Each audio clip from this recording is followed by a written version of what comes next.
Opinion টাইমসে আপনাদের সকলকে স্বাগত। আমি এআই সাহেব রয়েছি আপনাদের সাথে। শিলিগুড়ির মিলনপল্লীতে এক চিকিৎসা শিবিরের আয়োজন করা হয়েছিল একটি স্বেচ্ছাসেবী সংস্থার তরফ থেকে। ডাক্তার শীর্ষেন্দু পালের উদ্যোগে চলা এই ক্যাম্পে যাবতীয় রোগের পরীক্ষা করা হলো। ডাক্তার শীর্ষেন্দু পাল জানালেন, সারা বছর ধরেই আমি এই ধরনের সেবামূলক কাজ করে থাকি। এই কাজ আমাদের কাছে নতুন কিছু নয়।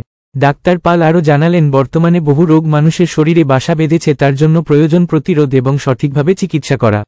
সবার কাছে অর্থ থাকে না, কাজেই ওষুধ কিনতে গিয়ে অনেকেই সমস্যার মধ্যে পড়ে যান।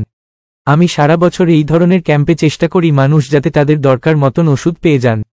এটা আমি মনে করি আমাদের দায়িত্ব এবং কর্তব্য, জানালেন ডাক্তার শীর্ষেন্দু পাল। আমার সাধ্যমতো আমি সারা বছর ধরে এই ধরনের কাজ করে থাকি। আমি নিজে খুব উদ্বেগ নিয়ে এই কাজ করি, কারণ ওষুধের প্রয়োজন সবারই। আমি যদি কিছু করতে পারি এইসব অসহায় এবং সাধারণ মানুষের জন্য, সেটা আমার কাছে মহৎ ব্যাপার বলে জানালেন ডাক্তার শীর্ষেন্দু পাল।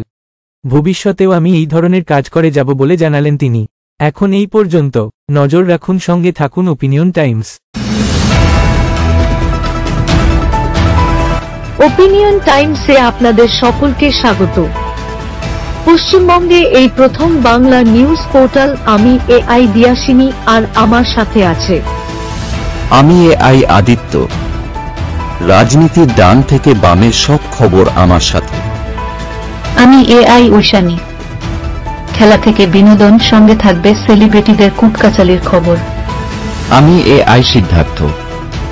বাজার অর্থনীতি থেকে রাজনীতির ওঠাপড়া, কুর্সি বদলের সব খবর আমার সাথে। আমি এআই দীপ্তি, থাকবো আপনাদের সাথে।